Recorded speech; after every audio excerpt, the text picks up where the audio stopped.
Now, rising food prices continue to be a main concern for Chinese this year, but it's those buying dairy products recently who are seeing some of the biggest price hikes when it comes to certain staples.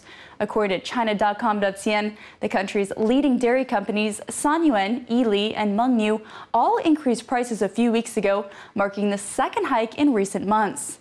Yili Company, for example, marked up the price of an 8.5-ounce carton of milk by about 10%.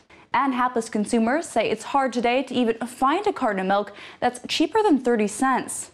That stands in contrast to last year, when the average price was less than 25 cents.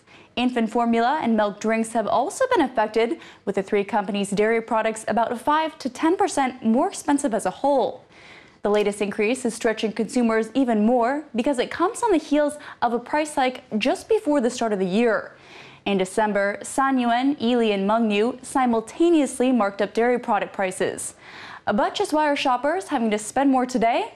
Well, Sanyuan Company justified the hike, saying it was necessary to cover the increased costs of improved packaging.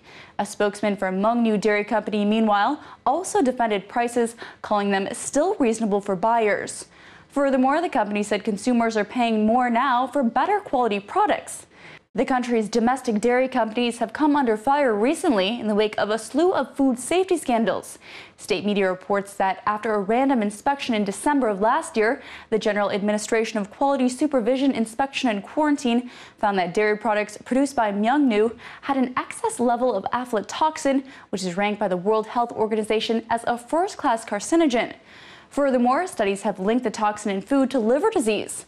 The company said the tainted products were destroyed prior to hitting shelves. That, however, did little to boost consumer confidence, which was already low.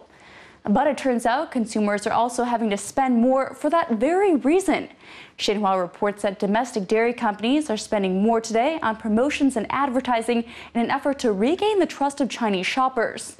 And the increase in marketing is bad news for consumers' wallets, with companies raising prices to cover the costs. And don't go anywhere, because when we come back, we're talking about how local companies are following in the footsteps of industry giants and looking at what's been happening with the price of infant formula recently. That's up next.